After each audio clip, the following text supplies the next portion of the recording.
Oke, Assalamualaikum warahmatullahi wabarakatuh. Selamat pagi, sore atau malam, ya. Sampai ketemu lagi dengan saya, ya, Joko Prasetyo dalam kuliah online.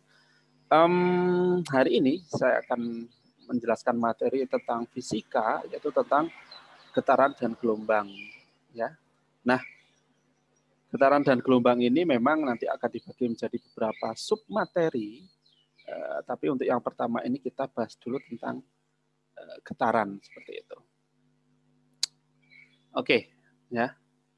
Jadi apa isu yang dimaksud dengan getaran atau osilasi? Ya, getaran atau osilasi itu adalah gerakan periodik, ya, atau gerakan berulang dari suatu objek yang kembali pada posisi setimbang pada waktu tertentu. Itu dinamakan sebagai getaran, ya. Seperti getaran pada saat kita metik gitar, kemudian getaran pada saat kita menggoyangkan katakanlah sebuah pendulum, kira-kira seperti itu, ya.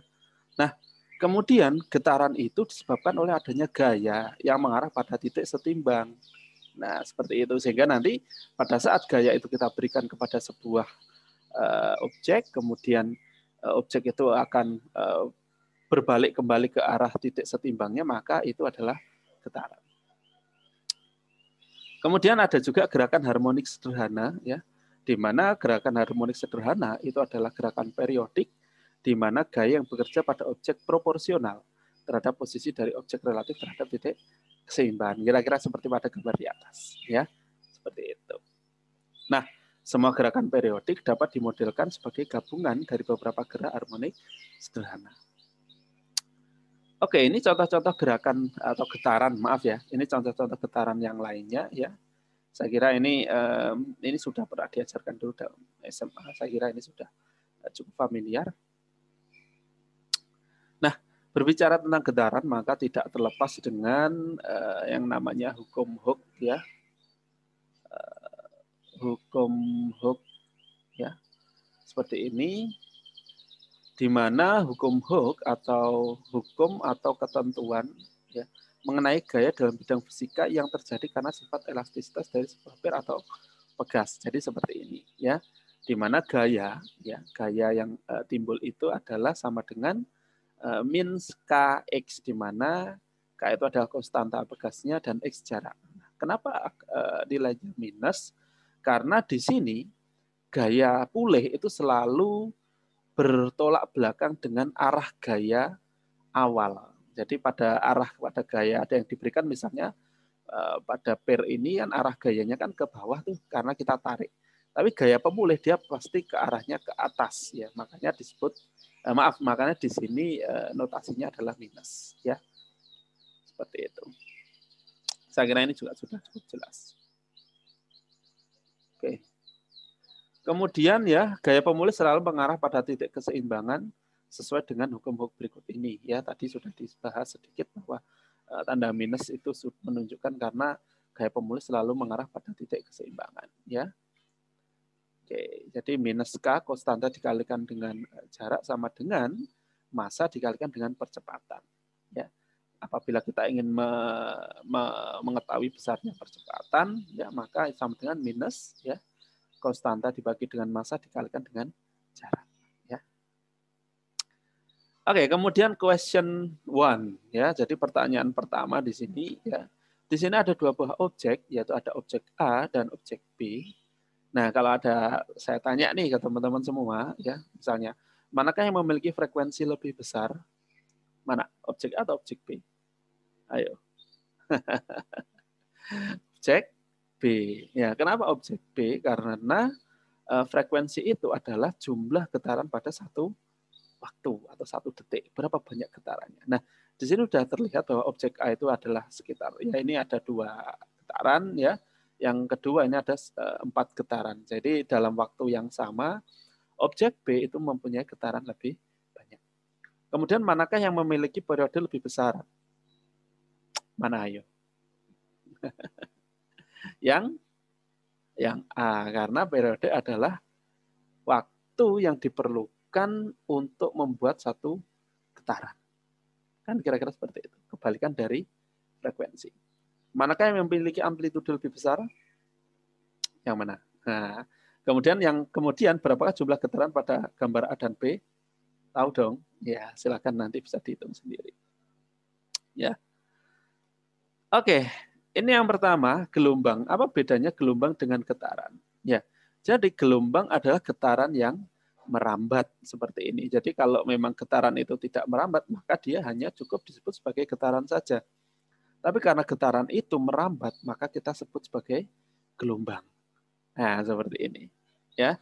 Jadi satu gelombang itu terdiri dari satu, biasanya ya ada satu puncak, satu lembah seperti itu. Ya. Oke. Kemudian ya jenis gelombang ditinjau dari arah getar dan arah rambatannya. Itu saya kira teman-teman juga sudah tahu semua ya. Yang pertama jelas dibagi menjadi dua, yaitu gelombang transversal dan gelombang longitudinal jika ditinjau dari arah getar dan arah rambatan. Nah, yang pertama adalah gelombang transversal, yaitu gelombang yang arah rambatannya tegak lurus dengan arah getarannya. Kita lihat di sini ya. Ini arah rambatannya dia ke sana ya, horizontal.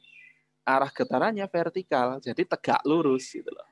Ya, tegak lurus sehingga kalau kondisinya seperti ini maka dia termasuk gelombang transversal. Kemudian yang kedua tadi sudah disebut ya, gelombang longitudinal, yaitu gelombang yang arah rambatannya ya searah atau sejajar dengan arah getarannya. Ya. Contohnya ya ini ya, jadi arah getarannya itu juga horizontal, arah rambatannya juga horizontal seperti ini. Jika kondisinya seperti ini maka dia termasuk gelombang longitudinal. Ya. Kemudian jenis gelombang ditinjau dari perlu tidaknya media atau medium, maka juga dibagi menjadi dua. Yaitu pertama ada gelombang mekanik, ya adalah gelombang yang memerlukan medium untuk perambatannya. Jadi gelombang mekanik ini wajib harus ada media, ya. Kalau tidak perlu medium namanya gelombang apa ayo? Gelombang elektromagnetik, ya, yaitu gelombang yang tidak memerlukan medium untuk perambatannya. Contohnya adalah cahaya. Ya, cahaya itu juga bisa merambat baik melalui medium ataupun tidak, ya. Ya, itu contoh gelombang elektromagnetik. Oke, ini contoh-contoh ya fenomena getaran dan gelombang ya. Misalnya gelombang pada tetesan air, getaran pada dawai gitar, pada suara pada loudspeaker, gempa bumi, ya itu semuanya adalah gelombang mekanik, ya. Kemudian cahaya matahari, sinar laser, cahaya yang melalui fiber optik, gelombang radio itu adalah gelombang elektromagnetik. Ya itu contoh-contoh yang sering ya kita temui di sekitar kita. Kemudian kalau ada pertanyaan, kenapa sih masuk FTP harus belajar getaran dan gelombang? Ya, nah yang pertama adalah banyak sekali bidang-bidang kita itu yang bersinggungan langsung dengan gelombang, ya tentang apa ya bidang-bidang gelombang seperti itu. Contoh mekatronika ya. Jadi ini lebih banyak mungkin di teman-teman teknikan pertanian ya. Sering sekali kita untuk bidang mekatronika ya kita bisa menggunakan sensor ultrasonik yang biasanya digunakan untuk sensor jarak untuk mengetahui berapa jarak sebuah objek.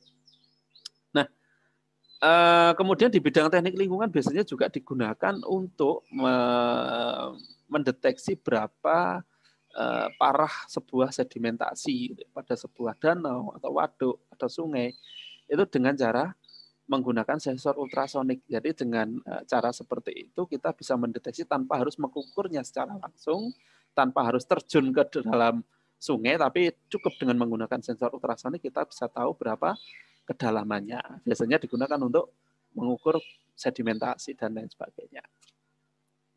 Kemudian ya untuk bidang biasanya untuk bioproses, bioteknologi ya. Nah, biasanya digunakan untuk processing ya. Nah, ultrasonik itu bisa digunakan ya untuk mempercepat reaksi. Karena dia misalnya ini gelombang ultrasonik kan gelombang dengan frekuensi yang sangat tinggi sehingga apabila kita menerapkan itu pada sebuah proses ekstraksi, maka proses ekstraksi itu akan jauh lebih cepat. Nah, seperti itu. Ya, bisa untuk biodiesel ataupun untuk ekstraksi-ekstraksi yang lain. Oke, kemudian untuk bidang klimatologi, di bidang ini juga pertanian juga biasanya untuk mengukur berapa besarnya radiasi. Nah, itu juga perlunya kita mempelajari gelombang. Ya, ini kan radiasi matahari setiap harinya berapa sih? Ya, sehingga nanti pada saat kita korelasikan dengan kebutuhan tanaman, kebutuhan untuk bidang-bidang energi, misalnya kita bisa mengetahui terlebih dahulu besarnya energi atau radiasi pada suatu wilayah. Sehingga, wah, kalau radiasinya seperti ini, kira-kira komoditas tanaman apa yang cocok, gitu kan ya, seperti itu. Nah, kemudian ini juga yang sedang dikembangkan juga ya, mulai dikembangkan di Indonesia, di luar negeri sudah cukup lama mengembangkan itu, yaitu untuk pasca panen ya, untuk bidang machine vision, grading dan lain sebagainya.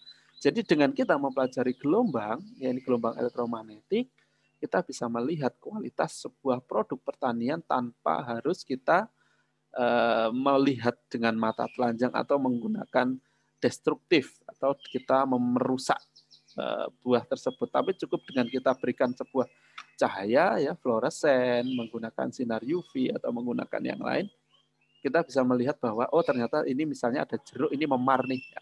Ini kalau mata telanjang biasanya tidak terlihat, tapi dengan teknologi ya, dengan teknologi atau gelombang ya, kita bisa melihat berapa persen tingkat memar sebuah buah.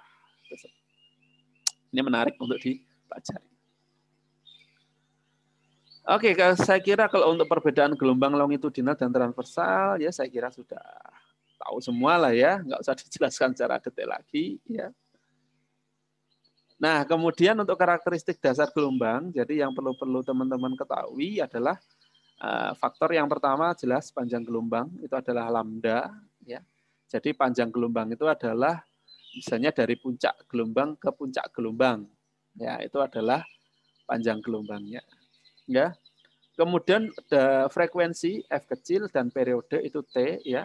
Kalau frekuensi itu adalah banyaknya gelombang atau banyaknya getaran pada satu waktu. Kalau T time ya periode itu adalah waktu yang diperlukan untuk menghasilkan satu gelombang. Kemudian yang ketiga adalah cepat rambat gelombang atau V. Ya, ini pasti berbeda cepat rambat untuk tiap-tiap medium ya. Misalnya kalau mediumnya udara, mediumnya air, mediumnya besi, kayu, udara panas, udara dingin, itu ternyata juga membuat cepat rambat gelombang itu juga berbeda. Ya. Oke, ini tadi sudah dijelaskan apa itu panjang gelombang ya. Panjang gelombang adalah jarak minimum antara dua titik pada gelombang yang berperilaku identik. Ya. Kalau frekuensi jumlah gelombang persatuan waktu, cepat rambat tadi juga sudah disampaikan ya. Oke. Nah, ini ya. Misalnya ini ada gelombang, kalau saya tanya ini ada 2 buah ya. Ada 2 buah getaran di sini ya. Mana yang dimaksud satu gelombang? Ya dari sini. Maaf, mana yang dimaksud satu gelombang? Ya benar. Ya dari satu puncak ke satu lembah. Atau dari sini ya, satu lembah satu puncak seperti ini. Itu juga satu gelombang ya. Lambdanya mana? Lambda itu ya untuk ini panjang satu gelombang dari sini ke sini. Nah, ini misalnya 3 ya, 3 lebih dikit lah kira-kira. Berarti itu panjang gelombang. Untuk persamaannya ya, saya kira juga sudah familiar ya. Frekuensi sama dengan seperti ya. Cepat rambat itu adalah ya delta X per delta E. Jadi jarak dibagi dengan waktu ya. Perubahan jarak. Artinya cepat rambat itu adalah lambda dibagi dengan periode. Oke, ini nanti coba dipelajari ya. Sebuah kapal melempar sahu pada suatu lokasi dan diombang-ambingkan gelombang naik turun. Misalnya ini ada kapal nih, kan ada gelombang air sehingga dia akan terombang-ambing. Kadang ada di puncak gelombang, kadang ada di lembah gelombang kan gitu ya. Jika jarak antara puncak gelombang adalah 20 meter, berarti kalau puncak gelombang itu berarti lambda dan laju gelombang 5 meter per sekon itu adalah cepat rambat. Berapa lama waktu atau delta T yang dibutuhkan kapal untuk bergerak dari puncak ke dasar gelombang. Gitu. Ya. Oke, jadi diketahui ya ini rumusnya ya. V sama dengan lambda per T ya. Atau periode sama dengan lambda dibagi dengan cepat rambat. Ya, tadi sudah diketahui. T-nya 4 detik ya. Ini mungkin tadi yang belum sempat oh enggak, kita cari dulu ya. Ini ya. Jadi 20/5 ya. Karena kita ingin mencari periode sama dengan lambda per V, lambdanya 20, V-nya 5. Jadi 4 detik. Ya, gitu. Karena ini dari puncak ke dasar, berarti itu kan setengah gelombang. Ya. Karena kalau satu gelombang itu kan dari puncak ke puncak kan gitu, atau dari lembah ke lembah. Tapi karena kita ingin menghitung dari waktu yang diperlukan dari puncak ke lembah, berarti kan itu adalah setengah dari lambda sebenarnya. Ya, artinya juga T-nya pasti akan setengah. Sehingga ya 4 detik ini kita bagi 2 menjadi 2 detik untuk delta T-nya, karena kita ingin mencari berapa waktu yang diperlukan dari puncak ke dasarnya saja, bukan dari puncak ke puncak loh ya, yaitu satu gelombang. Oke, kemudian yang berikutnya question 3 ya, karakteristik dasar gelombang.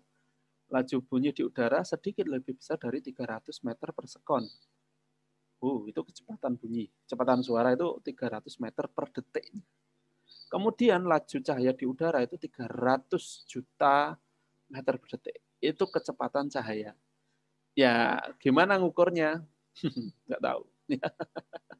Tapi dari dulu ilmuwan-ilmuwan terdahulu juga sudah ini ya, hampir semuanya sepakat bahwa kecepatan cahaya adalah 300 juta meter per detik atau sekitar 300.000 kilometer per detiknya. Misalnya kita membuat gelombang bunyi dan gelombang cahaya yang keduanya memiliki panjang gelombang 3 meter, berapa rasio frekuensinya? Ini mudah. Ya, hanya rasio saja. Ya. Misalnya diketahui ya, cepat lambat sama dengan L itu ya, itu tadi apa? Panjang ya, per T sama dengan panjang per F ya. Jadi frekuensi sama dengan cepat lambat per lambda. Oke, karena I sama untuk kedua gelombang ya. L-nya sama. Dalam artian panjang gelombang ini harusnya ini salah, ini bukan L ya, ini lambda harusnya sih.